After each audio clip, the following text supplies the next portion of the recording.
دیکھیے کبھی نہ یہ کہیے گا کہ یہ کام میں کل ضرور کر دوں گا، الا ان یشاء اللہ، مگر اس استثناء کے ساتھ اگر اللہ نے چاہا۔ اور یہ کہ انشاءاللہ نہیں کہا، کل تم آنا میں تمہیں جواب دے دوں گا، انشاءاللہ نہیں کہا، صاف ہو گیا، غلطی ہو گئی۔ لیکن یہ کہ اللہ تعالیٰ نے جن کے جتنے رتبے بلند ہوتے ہیں پھر ان کی سختی بھی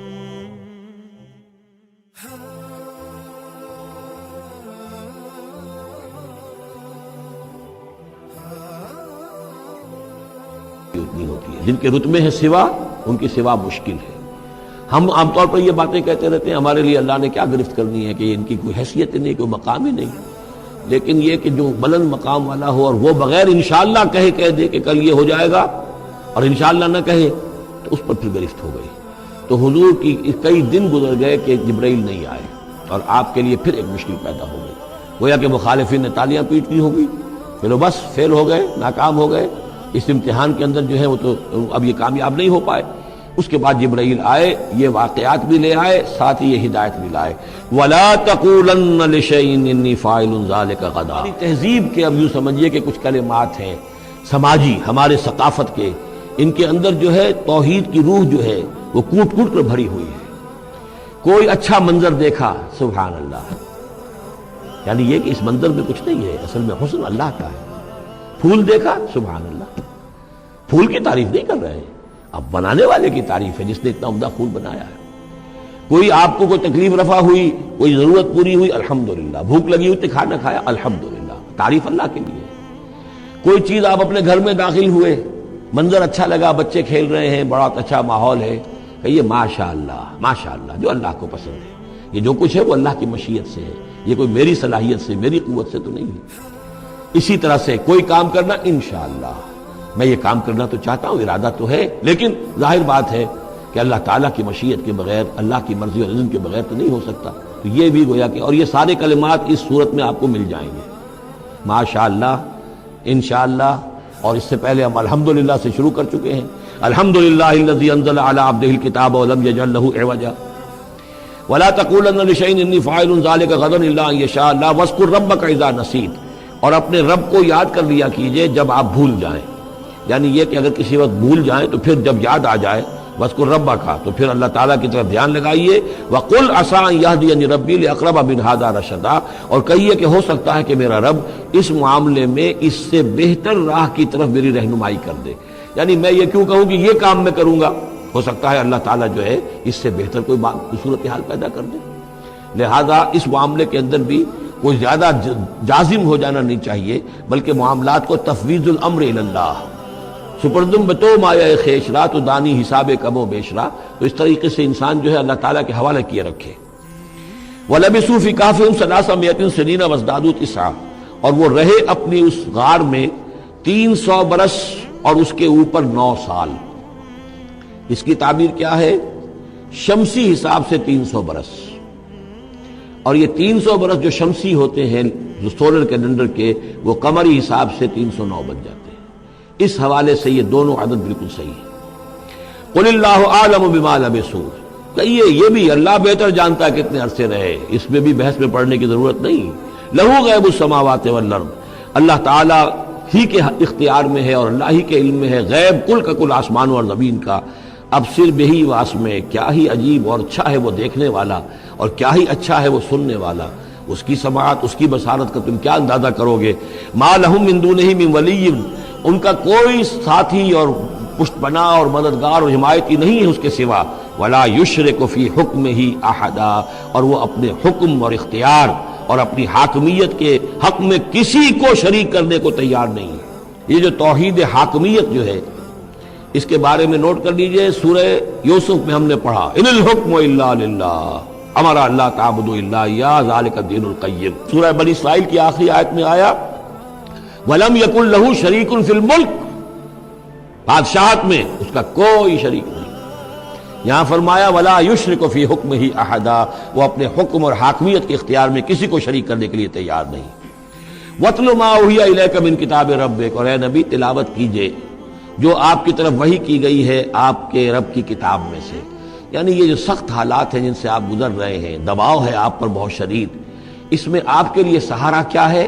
وَمَا صَبْرُكَ إِلَّا بِاللَّهِ، اور اللہ کے ساتھ اپنا قلبی تعلق اور ذہنی رشتہ قائم کرنے کے لیے سب سے مؤثر ذریعہ کیا ہے؟ قرآن مجید کی تلاوت۔ وَاتْلُ مَا أُوحِیَ إِلَیْکَ مِن کتاب ربک، جو بھی آپ کی طرف وحی کیا گیا ہے آپ کے رب کی کتاب میں سے اس کی تلاوت کرتے رہا کیجئے۔ لا مبدل لکلماتہ، اس کی باتوں کو بدلنے والا کوئی نہیں ہے۔ وَلَن تَجِدَ مِن دُونِهِ مُلْتَحَدًا، اور اس کے سوا آپ کو کہیں کوئی پناہ نہیں ملے گی۔ پناہ دینے والا بھی وہی ہے، کوئی اور پناہ نہیں دے سکے گا۔ سختی کتنی بھی ہے جھیلیے، برداشت کیجئے، اس سختی کو آسان بنا سکتے ہیں اللہ کی کتاب کی تلاوت کیجئے اور کر کے سناتے رہیے اپنے ساتھیوں کو بھی، اسی سے تمہارے اوپر یہ سختیاں جو ہیں ہلکی ہو جائیں گی، ان بھاری چیزوں کو برداشت کرنا آسان ہو جائے گا۔ لیکن جان لیجئے پناہ ملے گی تو اللہ کے دامن میں۔ لن تجد من دونہ ملتحدا واصبر نفسک مع الذین یدعون ربهم بالغداۃ والعشی، اور اپنے آپ کو روکے رکھیے اور صبر کیجئے ان لوگوں کے ساتھ جو اپنے رب کو پکارتے ہیں صبح و شام۔ یہ اگرچہ غرباء میں سے ہیں، یہ بلال ہیں، یہ عبداللہ ابن ام مکتوم ہیں، یہ نابینا ہیں، یہ ابو فقی ہیں، یہ غلام ہیں، یہ عمار ہیں، اور یہ اسی طریقے سے خباب ہیں، لوہار ہیں۔ یہ لوگ جو ہیں آپ ان کی اس رفاقت کو غنیمت سمجھیے۔ وَاصْبِرْ نَفْسَكَ مَعَ الَّذِينَ يَدْعُونَ رَبَّهُم بِالْغَدَاۃِ وَالْعَشِيِّ يُرِيدُونَ وَجْهَهُ، وہ اللہ کی رضا کے طالب ہیں، طلبگار ہیں، اللہ سے محبت کرنے والے ہیں۔ وَلَا تَعْدُ عَيْنَاكَ عَنْهُمْ، اور دیکھیے آپ کی نگاہیں ان سے ہٹ کر ادھر نہ جائیں جن کے پاس دولت ہے۔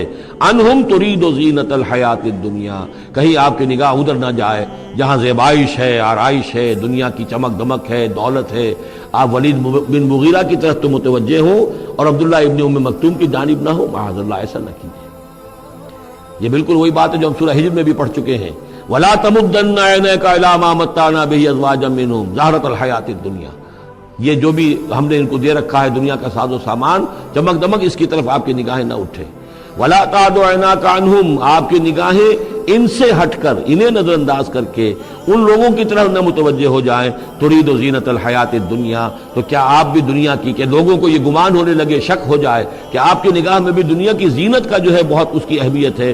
وَلَا تُطِعْ مَنْ أَغْفَلْنَا قَلْبَهُ عَنْ ذِكْرِنَا، اور بات مانیے اس کی جس کے دل کو ہم نے اپنی یاد سے غافل کر دیا ہے۔ وَاتَّبَعَ هَوَاهُ، اور جو اپنی خواہش نفس کی پیروی کر رہا ہے۔ وَكَانَ أَمْرُهُ فُرُطًا، اور اس کا کام جو ہے وہ اعتدال سے بہت ادھر ادھر ہو گیا ہے۔ وَقُلِ الْحَقُّ مِن رَّبِّكُمْ فَمَن شَاءَ فَلْيُؤْمِن وَمَن شَاءَ فَلْيَكْفُرْ إِنَّا أَعْتَدْنَا لِلظَّالِمِينَ نَارًا أَحَاطَ بِهِمْ سُرَادِقُهَا صدق اللہ العظیم۔ اور پڑھا کرو اس میں سے کہ جو وحی کیا گیا ہے آپ کی جانب آپ کے رب کی کتاب میں سے، اس کی باتوں کا بدلنے والا کوئی نہیں، اور نہیں پاؤ گے تم اپنے لیے اس کے سوا کوئی اور جائے پناہ۔ تھامے رکھو، روکے رکھو اپنے آپ کو ان لوگوں کے ساتھ جو پکارتے ہیں اپنے رب کو صبح و شام اور چاہتے ہیں اس کی رضا، طالب ہیں اس کے روئے انور کے، اور نہ دوڑیں آپ کی نگاہیں ان سے ہٹ کر آپ کہ دنیا کو یہ محسوس ہو، یہ مغالطہ ہو کہ ترید و زینت الحیات الدنیا۔ یہ ذرا مشکل مقام ہے قرآن مجید کا کہ بظاہر تو الفاظ یہ ہیں کہ آپ کی نگاہیں دنیا کی زیبائش اور آرائش کی تلاش میں ان فقراء اور غرباء سے ہٹ کر امراء کی طرف نہ اٹھیں، لیکن ظاہر بات ہے کہ حضور صلی اللہ علیہ وسلم کی یہ شان نہیں تھی، لہذا اس میں جو بات سمجھ میں آتی ہے وہ یہ ہے کہ ایسا نہ ہو کہ آپ کے التفات کی وجہ سے دنیا یہ محسوس کرے کہ ان کی نگاہ میں بھی وقت اور اہمیت جو ہے وہ دنیاوی مال و دولت اور اسباب کی ہے۔ کسی داعی حق کے لیے یہ معاملہ بہت ہی نازک ہوتا ہے کہ ایک طرف جو حالات و واقعات ہیں اس کے اعتبار سے، جو حقائق ہیں اس کے اعتبار سے، معاشرے کے جو اونچے طبقات ہوتے ہیں، جو وہاں سرداری یا کسی اور طرح کی سربراہی کے منصب پر فائز ہوں یا ان کے پاس فراوانی ہو دولت کی، اب ظاہر بات ہے کہ ان کا ایک اثر و رسوخ ہوتا ہے معاشرے میں۔ ان میں سے کوئی ایک شخص ایمان لے آئے تو وہ بہت سے لوگوں کے برابر ہو جائے گا، جیسے حضرت عمر رضی اللہ تعالیٰ عنہ اور ابو جہل کو حضور نے دونوں کو پیش کیا اللہ کے سامنے کہ اللہ ان میں سے ایک کو ضرور میری جھولی میں ڈال دے۔ ظاہر بات ہے کہ اس سے اسلام کو تقویت حاصل ہوگی، اور اس سے یہ ہے کہ جن مسلمانوں پر کا قافیہ تنگ ہوا ہے، جن کو ستایا جا رہا ہے، اگر کوئی بڑا آدمی ایمان لے آئے گا تو ان کو بھی سہارا ملے گا، جیسے کہ حضرت عمر اور حضرت حمزہ کے ایمان لانے کے بعد جو غربا تھے، فقراء تھے اور جو غلام تھے انہیں ستایا جا رہا تھا، انہیں کچھ ریلیف ملا ہے۔ اس حوالے سے ایک طرف تو اس کی ضرورت ہوتی ہے کہ ان کی طرف توجہ کی جائے، التفات رکھا جائے، تاکہ اگر وہ ایمان لے آئے تو اس سے ایمان کو بھی تقویت ہو، اسلام کو تقویت ہو، مسلمانوں کو بھی فائدہ پہنچے۔ دوسری طرف یہ اندیشہ ہوتا ہے کہ غربا کا دل نہ دکھے۔ تیسری طرف یہ کہ لوگ یہ نہ سمجھیں کہ یہ بھی زیادہ جو ہے مدارات کرتے ہیں اور زیادہ التفات کرتے ہیں عمراء کی طرف، اہم لوگوں کی طرف، گویا کہ ان کی نگاہوں میں بھی دنیا کی انہی چیزوں کی وقت ہے، انہی چیزوں کی اہمیت ہے۔ تو یہ تین طرف کے چیز سمجھیے کہ یہ چکی دو پارٹوں والی نہیں، تین پارٹوں والی ہے، کہ جس میں کوئی داعی جو ہوتا ہے وہ اس مخمصے میں آ جاتا ہے کہ ایک طرف تقاضا یہ ہے خود تحریک کا، دعوت کا، اس جد و جہد کا، اس کے تقاضے یہ ہیں کہ ان کی طرف التفات ہو، ان کی طرف توجہ کی جائے تاکہ ان میں سے کچھ لوگ ایمان لے آئیں تو کام میں سہولت حاصل ہو، مدد حاصل ہو۔ لیکن دوسری طرف یہ منفی دو اثرات بھی موجود ہیں، تو اس کے مابین جو ہے حکم دیا جا رہا ہے حضور صلی اللہ علیہ وسلم کو کہ بہرحال آپ یہ احتیاط کیجئے کہ یہ تاثر نہ ابھرنے پائے کہ محمد کے نزدیک بھی صلی اللہ علیہ وسلم اصل اہمیت جو ہے وہ دولت مند لوگوں کی ہے۔ وَلَا تُطِعْ مَنْ أَغْفَلْنَا قَلْبَهُ عَنْ ذِكْرِنَا، اور مت کہنا مانیے ان لوگوں کا، یہ جیسا کہ میں نے بارہا عرض کیا ہے کہ دباؤ پڑ رہا تھا سرداران قریش کی طرف سے کہ کچھ ہماری بات مان لیجئے، کچھ ہم آپ کی مان لیں گے۔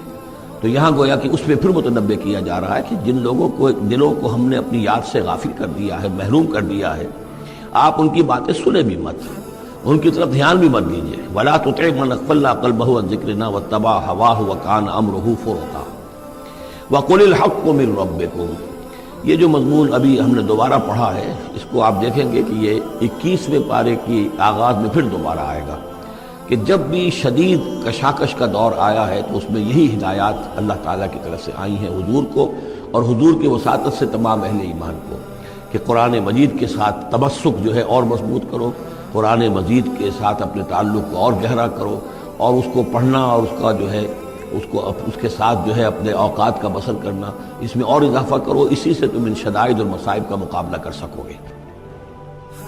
وَقُلِ الْحَقُّ مِنْ رَبِّكُمْ، اور کہہ دیجئے یہ حق ہے میرے رب کی طرف، تمہارے رب کی طرف سے جو میں پیش کر رہا ہوں۔ فَمَنْ شَاءَ فَلْيُؤْمِنْ وَمَنْ شَاءَ فَلْيَكْفُرْ، تو اب جو چاہے ایمان لائے، جو چاہے کفر کرے۔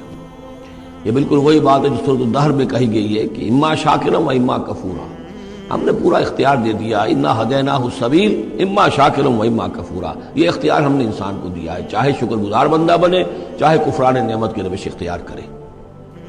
تو یہاں انداز یہ ہے کہ آپ ان کفار سے کہہ دیں کہ میں دعوت پیش کر رہا ہوں، اب تمہیں ایمان لانا ہے لاؤ، کفر کرنا ہے کفر کرو، لیکن بین کی کوئی بات نہیں ہو سکتی، کوئی گیو اینڈ ٹیک، کوئی جو ہے کمپرومائز یہ ممکن نہیں ہے۔ قُلِ الْحَقُّ مِنْ رَبِّكُمْ، ٹیک اٹ اور لیو اٹ، یہ حق ہے تمہارے رب کی طرف سے، چاہے اسے چھوڑ دو تو پورے کو چھوڑنا ہوگا، قبول کرنا ہے تو پورے کو کرنا ہوگا۔ فَمَنْ شَاءَ فَلْيُؤْمِنْ وَمَنْ شَاءَ فَلْيَكْفُرْ إِنَّا أَعْتَدْنَا لِلظَّالِمِينَ نَارًا، ہم نے ظالموں کے لیے، کافروں کے لیے، مشرکوں کے لیے آگ تیار کر رکھی ہے، احاط بہم سرادقها، اس کی قناتیں ان کا احاطہ کر لیں گی، وہ قناتوں کی شکل میں آگ ہوگی، ان کو گھیرے میں لے لیں گی۔ وَإِن يَسْتَغِيثُوا، اور اگر وہ پیاس سے جہاں بلب ہو کر پانی مانگیں گے، یغاثوا بماء کالمہل یشفی الوجوہ، تو انہیں ایسا پانی دیا جائے گا پینے کے لیے کہ جیسے بھول، یہ جو مہل کے ترجمے کئی کیے گئے ہیں، کھولتے تیل کی تلچھٹ، لاوا، پگھلا ہوا تانبا اور پیپ وغیرہ، مان سدید، ان میں، اور وہ اتنا گرم ہوگا یشفی الوجوہ کہ ان کے چہروں کو بھون دے گا۔ بئس الشراب، بہت ہی بری شے ہوگی پینے کی، وساعت مرتفقہ، اور یہ ان کے لیے ان کی آرام گاہ جو بنے گی جہنم، بہت ہی بری آرام گاہ ہوگی۔ اس کے برعکس وہی سائملٹینیس کنٹراسٹ کا اسلوب، ان الذین آمنوا وعملوا الصالحات، جو لوگ ایمان لائیں اور نیک عمل کریں، انا لا نضیع اجر من احسن عملا، ہمارا یہ اصول نہیں ہے کہ جو لوگ اچھے عمل کریں ان کے اجر کو ہم ضائع کر دیں، ان کا اجر بھرپور انہیں ملے گا۔ اولئک لہم جنات عدن تجری من تحتہم الانہار، یہ وہ لوگ ہیں کہ جن کے لیے ہیں وہ رہنے والے باغات، ریزیڈینشل گارڈنز، جن کے دامن میں ندیاں بہتی ہوں گی، یحلون فیہا من اساور من ذہب، انہیں پہنائے جائیں گے وہاں کنگن سونے کے، ویلبسون ثیابا خضرا من سندس، اور ان کو وہ پہنیں گے وہاں پر کپڑے سبز رنگ کے، باریک ریشم کے اور گاڑھے ریشم کے، یعنی اوپر کا لباس جو ہوگا وہ باریک ریشم کا ہوگا اور جو نیچے کا لباس ہوگا وہ گاڑھے ریشم کا ہوگا. متکئین فیہا علی الارائک، اور وہ وہاں پر تکیہ لگائے ہوئے، ٹیک لگائے ہوئے بیٹھے ہوں گے تختوں کے اوپر. نعم الثواب، کیا ہی اچھا بدلہ ہوگا. وحسنت مرتفقا، اور کیا ہی خوب ان کے لیے آرام گاہ ہوگی. 5ویں رکوع میں ایک مکالمہ آ رہا ہے دو اشخاص کا. ایک شخص وہ ہے کہ جس کو اللہ نے دنیاوی نعمتیں جو بھی اس دور کی تھیں بھرپور دی ہیں، مادی وسائل بھرپور دے رکھے ہیں، اور وہ اس قدر اس کا معاملہ ٹھیک چل رہا ہے کہ ہوتے ہوتے اس کی نگاہ اب اللہ کی طرف سے ہٹ کر ان مادی اسباب و وسائل ہی پر جم گئی ہے. اس کا توکل اور اعتماد اسی پر قائم ہو گیا ہے. ایک دوسرا شخص دنیاوی اعتبار سے مرفع الحال نہیں ہے، اس کے پاس دولت نہیں ہے، دنیاوی چیزیں نہیں ہیں، لیکن وہ اللہ تعالیٰ کی معرفت اسے حاصل ہے.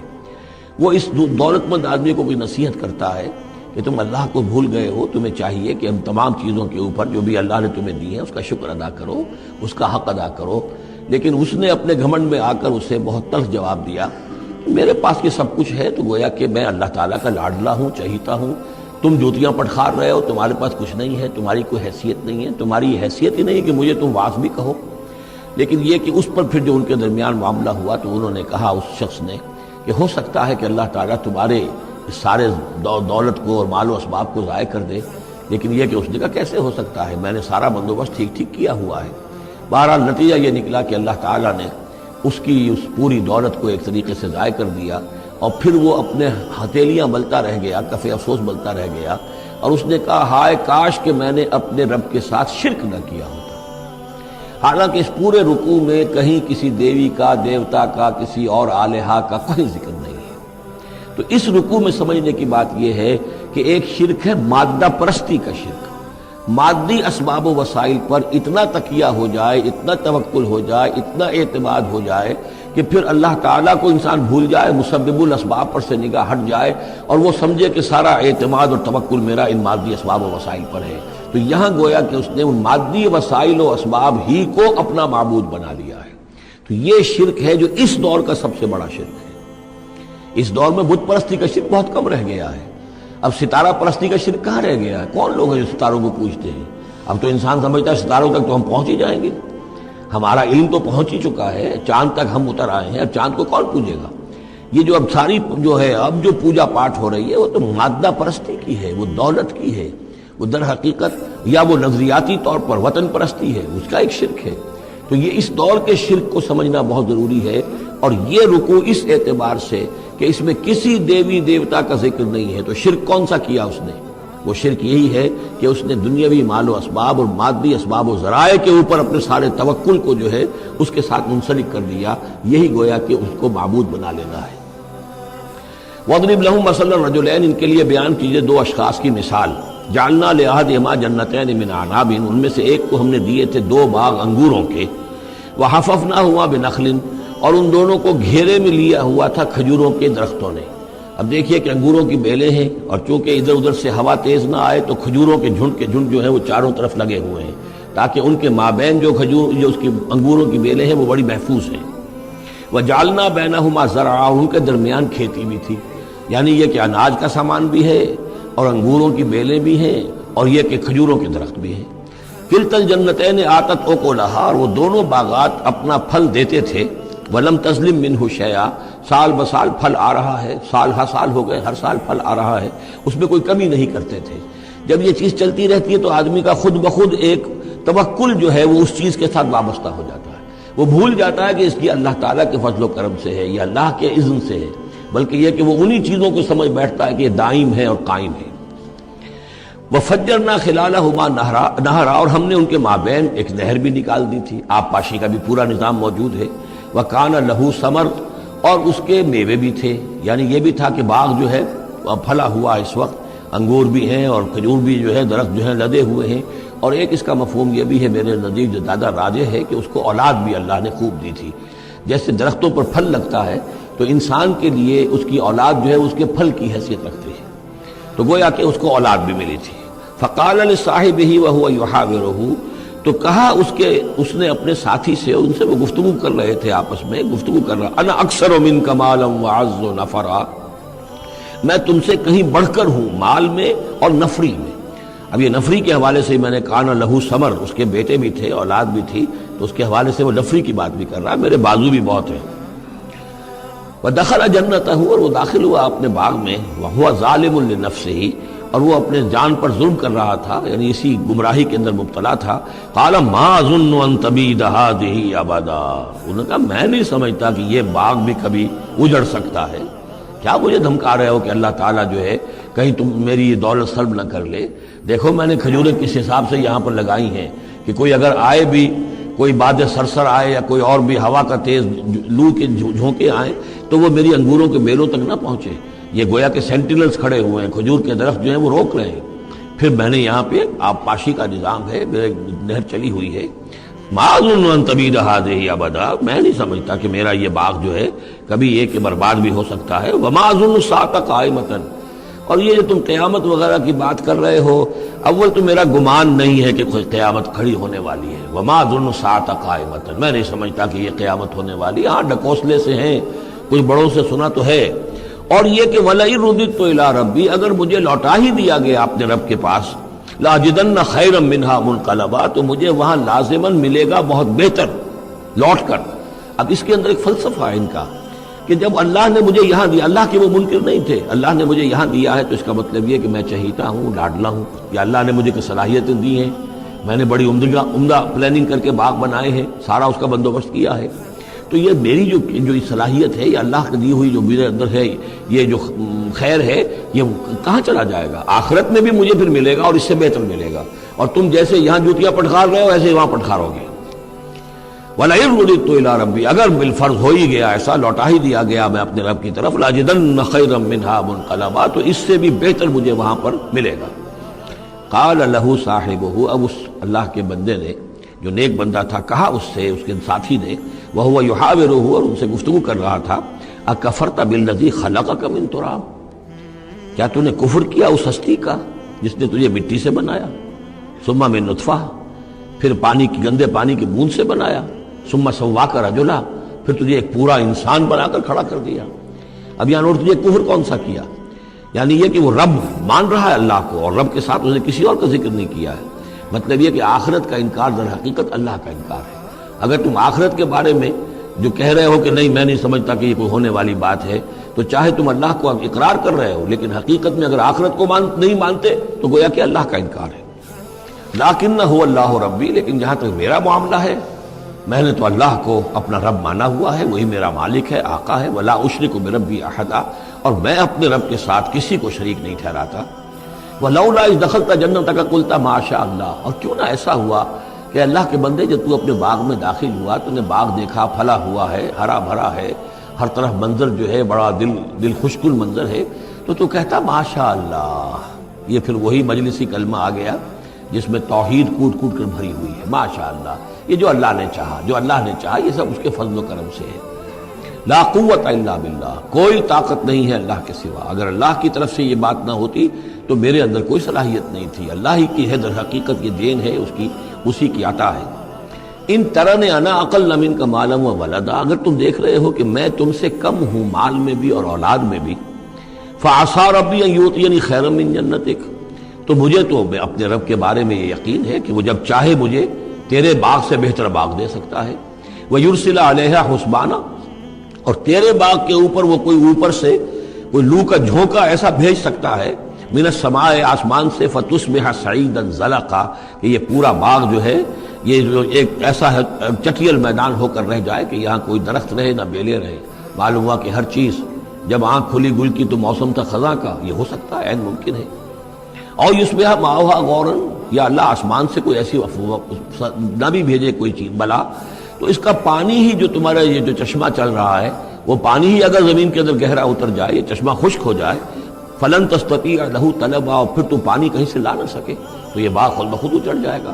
یہ سارے امکانات ہیں، مسبب الاسباب نے تمہارے لیے اس وقت سارے اسباب جمع کر رکھے ہیں، جب چاہے گا ان میں سے کسی ایک سبب کی بھی اگر تناب کھینچ لے تو یہ سارا معاملہ جو ہے یہ تو شیش محل کی طرح کا ہے، ایک ہی جو پتھر ہے وہ اس سب کو چکنا چور کر دے گا۔ وَأُحِيطَ بِثَمَرِهِ، معلوم ہوتا کہ وہ بہت ہی کوئی اللہ کا پہنچا ہوا شخص تھا، جو اللہ کا دوست تھا، اور اس کا دل دکھایا اس شخص نے۔ جس کو تانا دیا اسے انا خیر من کہ انا اکثر من کا مالا و ولدا، تو اس حوالے سے اس کا دل دکھا ہے۔ اور یہ جان لیجئے کہ کسی اللہ والے کا من عادى لي وليا فاذنته للحرب، تو ایک حدیث قدسی ہے، جو شخص میرے کسی ولی کے ساتھ دشمنی کرے پھر میری طرف سے اس کے خلاف اعلان جنگ ہے۔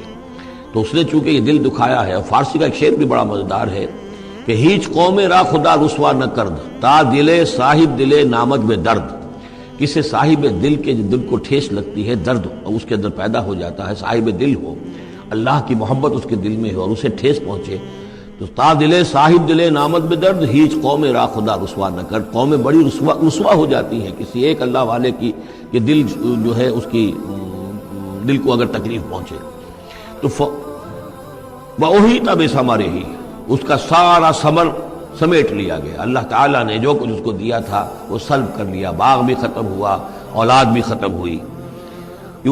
فاصبح یقلب کفیہ علی ما انفق فیہا، تو وہ رہ گیا اپنے ہاتھوں کو ملتا ہوا، اپنی ہتھیلیوں کو ملتا ہوا، جسے ہم کہتے ہیں کفے افسوس ملنا۔ یقلب کفیہ علی ما انفق فیہا، جو کچھ اس نے خرچ کیا تھا، انویسٹ کیا تھا، محنت کی تھی، کتنا عرصہ لگا تھا اس باغ کے پلاننگ میں، باغ کو اس نے لگایا تھا، کہاں کہاں سے پودے لایا ہوگا۔ ما انفق فیہا وہی خاویۃ علی عروشہا، اور وہ باغ جو ہے گرا پڑا ہوا تھا اپنی چھتریاں کے اوپر، کیونکہ جو انگور کی بیلیں ہوتی ہیں وہ ٹٹیاں ہوتی ہیں، چھتریاں ہوتی ہیں، وہ سب اوندھی پڑی ہیں۔ وَيَقُولُ يَا لَيْتَنِي لَمْ أُشْرِكْ بِرَبِّي أَحَدًا، اور اس وقت وہ کہہ رہا تھا ہائے میری شامت، کیا کاش کہ میں نے اپنے رب کے ساتھ شرک نہ کیا ہوتا۔ اب یہ کون سا شرک ہے؟ اس پوری اس گفتگو کے اندر کہیں کسی دیوی کا، دیوتا کا، کسی کا ذکر نہیں ہے، کسی کی شفاعت کا ذکر نہیں ہے۔ یہ ہے ہمارا آج کا نقشہ مادہ پرستی کا، آج کی ہماری ذہنیت جو ہے پوری کی پوری اس رکوع کے اندر موجود ہے۔ وَلَمْ تَكُنْ لَهُ فِئَةٌ يَنْصُرُونَهُ، اور نہ ہوئی پھر اس کی کوئی جماعت، کوئی اس کی فوج ہوتی جو اس کی مدد کرتی من دون اللہ، اللہ کے مقابلے میں۔ وَمَا كَانَ مُنْتَصِرًا، اور نہ ہی وہ اس قابل تھا کہ کسی سے انتقام لے، کس سے انتقام لے، سارا فیصلہ تو اللہ کی طرف سے ہوا ہے۔ هُنَالِكَ الْوَلَایَةُ لِلَّهِ الْحَقِّ، یہاں تو حکومت اور اختیار کل کا کل اللہ ہی کے لیے ہے، سچے اللہ کے لیے جو الحق ہے۔ یہ ولایا ہے واو کے زبر کے ساتھ۔